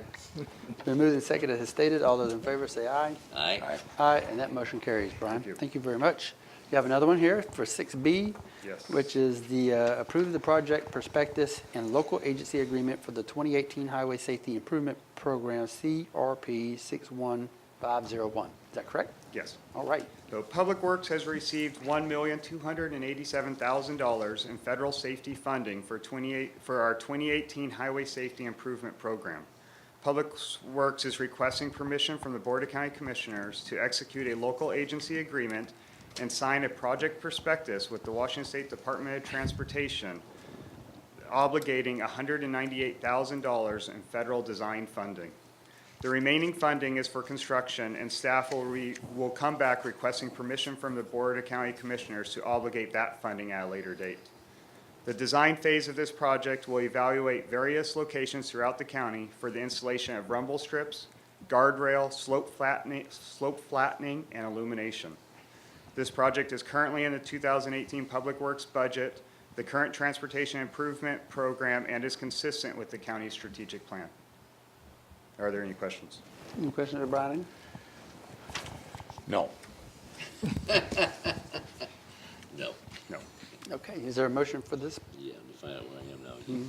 project Yep, prospectus? I move to approve the project prospectus and local agency agreement requesting obligation of $198,000 in federal funding for the design of the 2018 Highway Safety Improvement Program, or CRP number 61501, and authorize the Director of Public Works to sign the project prospectus, local agency agreement, and any subsequent amendments and administrative changes not to exceed 20% of the original agreement, $39,600, or an aggregate amount of $237,600. Second. It's been moved and seconded as stated. All those in favor say aye. Aye. Aye. Aye, and your motion carries, Brian. Thank you very much. We have one more department item, which is the Community Planning and Economic Development. It's item number 7. We have Mr. Jeremy Davis here to set a public hearing on the Spooner Land Use Plan Amendment. Is that correct, sir? Yes, sir. Good afternoon, Chair Blake, Commissioners. Jeremy Davis, Thurston County Community Planning and Economic Development. As Chair Blake indicated, I'm here to request the board set a public hearing on a proposed comprehensive plan site-specific land use plan amendment. And that would be on July 24th at 5:30 here in this room in the County Courthouse Complex. The proposal is a request by the property owner to change approximately 4 acres of a 5-acre property from McAllister Springs geologically sensitive area to neighborhood convenience district. 1 acre right at the corner, and by the way, this property is located, at the corner of Spurgeon Creek Road and Yelm Highway. And the acre right on the corner there is already designated as neighborhood convenience district. I do want to note that this actually is not the property that the Spooner Berry Farm that most people know about is on Yelm Highway and Wiggins Road. We've had a few calls on that. No danger to the strawberries and the blueberries, right? Right, Okay. exactly, sir. So directly to the east of this property is a gas station with a convenience store, which is also designated neighborhood convenience, and to the west is a hamburger stand and driving range. The options to be considered at the public hearing, of course, are to keep the current land use designation and zoning for those 4 acres, which is a residential zoning district, or to change it to neighborhood convenience district, which would allow the property owner to have a uniform land use and zoning designation for their entire property and allow them to have opportunities for better access to the property for their commercial uses. For this public hearing, we'll do our typical notification process for a site-specific amendment. And that is publishing the notice in the Olympian in tomorrow's newspaper. We'll do a press release and email notification to interested parties. And for this one, we also send a mailed notice to property owners within 500 feet of the property. Are there any questions? Any questions of Jeremy? No, we're just going to set a public hearing. That's all we're going to do right here. Right. Yep. Okay. Yep, no questions. Good, for July 24th. Is there a motion? I move to set a public hearing for July 24, 2018 at 5:30 p.m. in room 280, Building 1 of the Thurston County Courthouse to take public testimony on the Spooner Land Use Amendment, options 1 and 2. Second. It's been moved and seconded as stated. All those in favor say aye. Aye. Aye. Aye, and that motion carries. So you also have 7B, which is the final consideration, ordinance to update the sign codes in 4 Thurston County zoning ordinances to amend regulations for non-commercial signs and related amendments. Thank you, Chair Blake. Yes, so this is an ordinance to amend those 4 zoning ordinances. The primary purpose of this ordinance is to address a 2015 United States Supreme Court decision. That is the Reed v. Gilbert, or Town of Gilbert decision, which addressed the ability of jurisdictions to regulate non-commercial speech signs. Non-commercial signs are, generally speaking, political signs or church signs, or any signs that are a message sign, that we're not there to sell a product or advertise a commercial business. So the 4 Thurston County zoning ordinances, we have 4 of those. One of those covers the rural county, and then there's a zoning ordinance for each of the Lacey, Olympia, and Tumwater urban growth boundaries. This is a strategic amendment. We went through and identified those provisions in our code that are that would be impacted by that Reed v. Town of Gilbert, Arizona decision. We did not go through and do a comprehensive rewrite of all those zoning ordinance, those sign regulations. We're looking to address those updates during the periodic updates sometime in the next couple years. I do want to note that we did have a subcommittee when the Planning Commission was reviewing our sign regulations.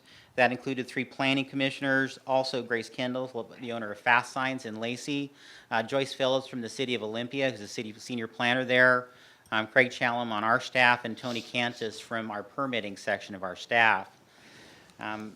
We did conduct an extensive legal review on our sign code requirements, and we ask that you please approve the ordinance today amending those sign regulations. Are there any questions? No, sir. No, sir. I do have one question. Yes, sir. I know you gave a little bit of background, but just kind of in a snippet there, the timeline once we received this, say, I think it was about 2.5 years ago. Yes, sir. And here we are today making, bringing it to some sort of closure. Yes, sir. Yeah, so we saw this decision come out from the Supreme Court back in 2015. Most jurisdictions really were like, oh my goodness, what are we going to do with this? Because we thought it was so expansive. There have been subsequent court decisions that pared it down to those non-commercial signs, and so it was actually good that we waited to do the amendment at this time. And from my understanding, not a lot of jurisdictions have actually completed their update with this decision. There have been about 4 or 5 in Washington State. And I think the town of Gilbert just finished theirs this last fall. Okay, great. Excellent staff work. So is there a motion? Mr. Chair, I move to approve an ordinance amending sign regulations in the Thurston County zoning ordinance, Title 20, the zoning ordinance for the Lacey Urban Growth Area, Title 21, the Tumwater Urban Growth Area zoning ordinance, Title 22, and the Olympia UGA zoning ordinance, Title 23. Second. It's been moved and seconded as stated. All those in favor say aye. Aye. Aye, and that motion carries. Thank you, Commissioners. And so you also have 7C, which is instead another public hearing, and this public hearing is the amendments to Title 14, which is buildings and construction. Is that correct? Yes, sir. All right. So I'm requesting the board set a public hearing for July 17th at 5:30 p.m. in this room to take public comments on proposed amendments to Title 14 buildings and construction. I do want to note that each individual chapter in that title has its own administrative code, so we have about 100 pages or so of amendments. A lot of them are the same amendments in each of those different chapters. So one of the more significant items that we're looking to amend is to expand the exempt building size for residential storage buildings in the rural county from 200 square feet to 400 square feet. I want to note that this is consistent with what a few other counties in Washington State have done, particularly Snohomish County, which has a 400 square foot size. Clallam County also has a 400 square foot size, and San Juan County does as well, and Pierce County allows 500 square feet for an agricultural building, and we actually have 750 feet for an ag building. So this isn't out of the ordinary as far as size goes. We're also looking at exempting exterior siding replacement, replace them to same size windows and doors that don't require any framing changes, and replacement electric forced air heating units and electric water heaters. This will relieve Thurston County residents of having to obtain a permit from Thurston County and paying those extra permit fees. We're also looking at extending the expiration date for building permits from 180 days to 1 year, which does give the benefit to Thurston County residents and contractors. It gives them more time to actually take action and do better financial planning for their permits. We're also looking at amending the fire code to clarify that when you change a use on the building and the new use has no more of an impact, to have a waiver process in there to address that so we don't require extra permits or improvements when they're not necessary. And then also, finally, amendments to Chapter 1438, which is our development and special flood hazard areas, to update that chapter to make sure that we can keep our current Class 2 rating in the Federal Emergency Management Agency Community Rating System. What that Class 2 rating does is it gives property owners that are in flood zones to have flood insurance to get a 40% discount on their flood insurance. And we're one of 6 communities in the United States to obtain a Class 2 rating, so there's very few that actually have this. It's something to be proud of for Thurston County and to help protect the residents in Thurston County. So we'll be doing our typical notification for this public hearing and notifying interested parties. I do want you to note that we have worked out and reached out to those in the construction industry to talk to them about our proposed building code changes. Any questions of Jeremy? No, good job, thank you. No, I don't. No, Thank you. I have a question for those who want to get in contact with you and submit. Can you give off the top of your head how people can get in touch with you or someone that's working on this? Sure. So we're any public hearing as far as. Yeah, with any public hearing that we schedule today, you want me to say my email address? Sure. If you want. Okay, so my email address is jeremy.davis@co.thurston.wa.us. And we'll be posting all information for our public hearings on our website, including the building code amendments, and that should be put up, I think, sometime by the end of this week, hopefully, to have those up there so people can look at them themselves. Sure. Thank you very much. All right, is there a motion? I move to set a public hearing for July 17, 2018 at 5:30 p.m. in room 280 That's 280, Building 1 of Thurston County Courthouse, to take public testimony on proposed amendments to Title 14 Buildings and Construction. Second. It's been moved and seconded as stated. All those in favor say aye. Aye. Aye, and that motion carries. Thank you so much there, Jeremy. All three of them are good to go. Thank you, sir. Have a great afternoon. You bet. So this is we're on now on item number 8, which is commissioners and county managers items, and the chance for county commissioners to report back on either some of the boards that they sit on, work sessions, committee assignments, or just something in general they see in the public they'd like to make a comment on. And I'll ask Mr. Commissioner Edwards to go first. I guess I would just say that working on water and gophers, and spending some time down at the Salvation Army, but I obviously wasn't paying close enough attention to our permitting or enforcement process, which I am looking forward to getting to the bottom of. Sure. And so I'm going to keep it short so I can talk with those people that are here. Thank you. Okay, great. How about you, sir? Ditto, as well as I had Kevin Patching from Public Works give me a tour. It took several hours last week, touring our septics and water utilities throughout the county, from Boston Harbor all the way to Grand Mound. And it was very interesting. And what a nice guy he is, too. It was very, very interesting. Learned quite a bit. Also, I met with Animal Services Shelter Director Rick Torgerson, and we met at the City of Olympia with a planner just to talk about what, if we were to expand, or if the Animal Services were to expand the building or footprint, how can we? Up, down, sideways, what can we do? Just very, very preliminarily. I sit on that board, and so that was an eye-opener as well, as the differences between the city and the county. Last Friday, with TCM, we did a taping along with our PIO, our press information or public information officers, of the parks and trails and our fish passages in several spots in the county. And that was for a TCM broadcast that'll be broadcast later in July, I think about mid-July. And I got to thank our PIOs for putting this together, and the Public Works staff, as well as Parks and Rec Director Carrie Hibden and TCM. They did a beautiful job on this, and it's going to be a very good 40 or 45-minute segment on just that, fish passage barrier removals in our parks and trails, from Deschutes Falls way down southeast all the way to Fry Cove, which is about 60 miles in distance between the two county parks. And we've got 4, did I say 4? Yeah, 4 full-time. That includes a supervisor, parks employees that maintain our parks throughout the county. As compared with, each city has about 14 to 20 parks employees within their city. It's mind-bending, but we don't have the money. This last Friday, I walked in the Relay for Life for cancer at Camacha Middle School.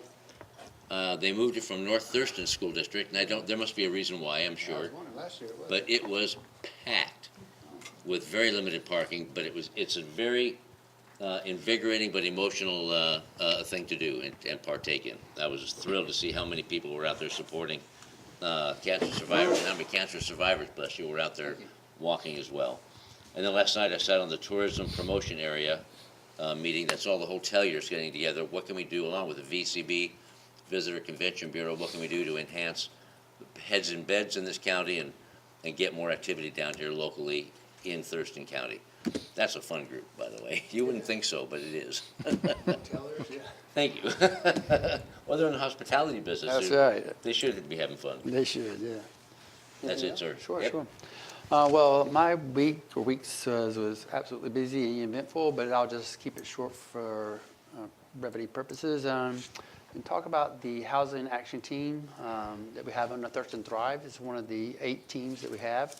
And so this past Friday, we have a sub-team that's called the New Affordable Construction, AKA the Blue Team.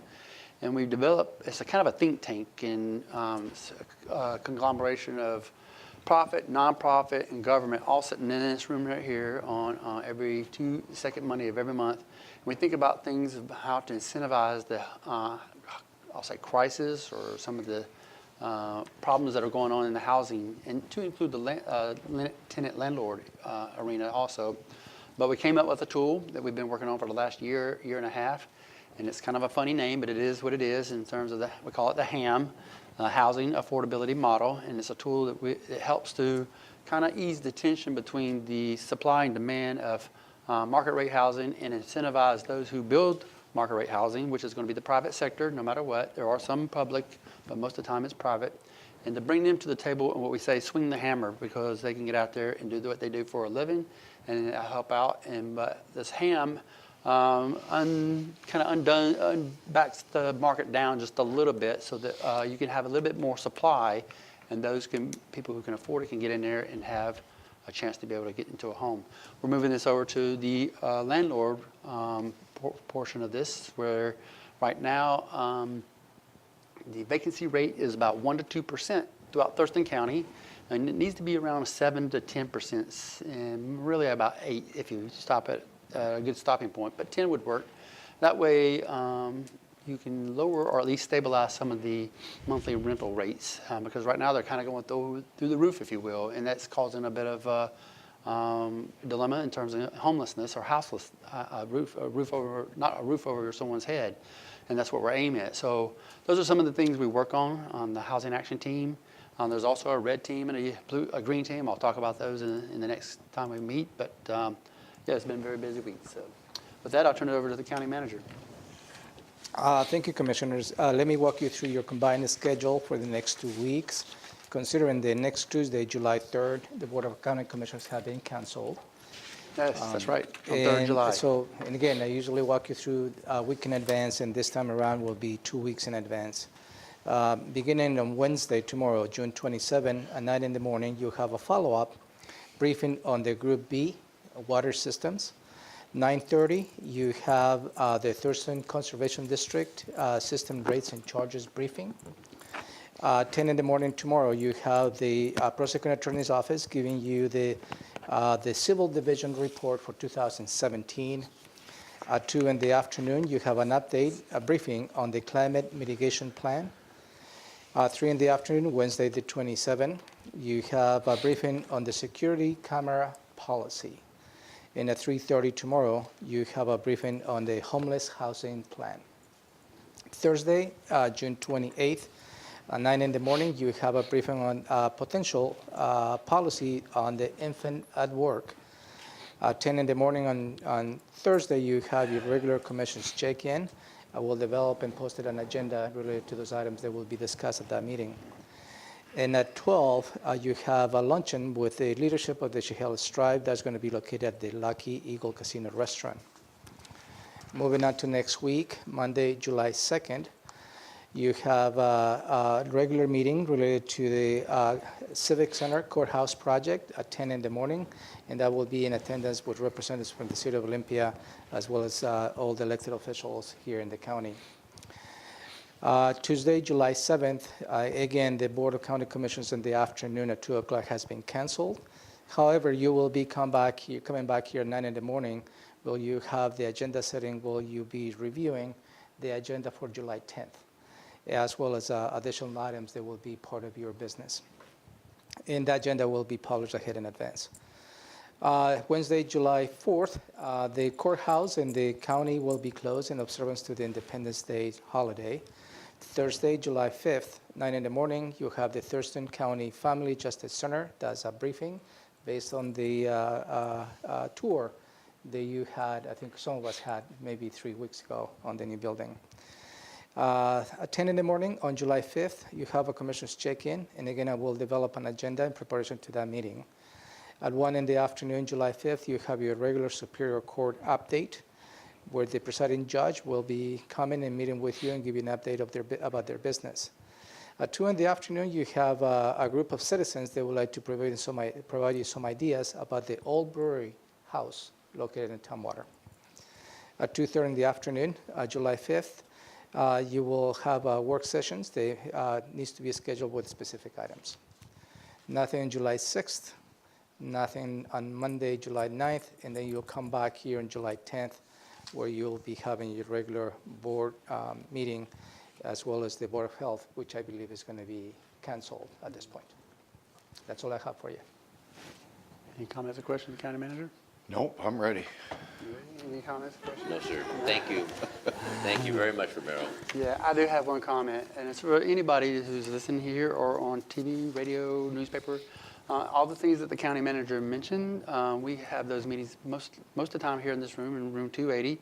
They're open to the public, and we invite anybody who wants to come and sit and listen. I say sit and listen because while the meetings are ongoing, you hear people we've scheduled to come and brief. We do not take any public comment during the time of the briefing. We want you to come and listen. But when the meeting's over, if you grab one of the two of us or whatever, you could probably get a comment in at that point in time. But we want to be transparent and open to all the processes of being the meetings that we have. It is a huge schedule to keep as far as a week long or 2 weeks long, and when you add it up over the month, it's just horrendous. But nonetheless, we want everybody to be able to come to and be a part of it in some way, shape, or form or size. It's our community, and we believe in that tremendously. So just make you cognizant of that. So with that in mind, is there a motion to adjourn? Hey, I had an analogy to use when you said that. Oh, what was Because, that? like the Board of County Commissioner meetings are like Thanksgiving dinner, but the work study sessions in the morning are like stuffing the turkey and pulling the junk out of it, and all the Well, issues are hammered out. Yeah, we but hammered it out. That's yeah. the fun stuff. Yeah, well, it is. So Most people don't realize that because they're doing other And things. but- speaking to that, you reviewed the agenda for this afternoon's meeting in the morning every Tuesday. Oh, yep, every Tuesday. And that is, we live stream We that live stream meeting that and one. it's available Mhm. to you to watch. That's where what I call all the fun happens. Yeah. Because it may appear that in this setting, it seems to be procedural. Every action the commissioners take, but there is a lot of work behind the scenes in terms of from the staff point of view as well as from the commissioners. And I have to tell you, they do have some pointed questions when any item comes to their attention. So if you have any opportunity to watch on Tuesday morning, 9 in the morning, the agenda setting live stream, I encourage you to do so. That certainly is a fun meeting to have. like Les Schwab, we should serve popcorn. Coffee. Yeah. Okay, is there a motion to adjourn? Yes, Mr. Chair, I move to adjourn this meeting. Second. Been moved and seconded to adjourn the Board of County Commissioners meeting for June 26, 2018. All those in favor say aye. Aye. Aye. Aye, and the motion passes. You are adjourned.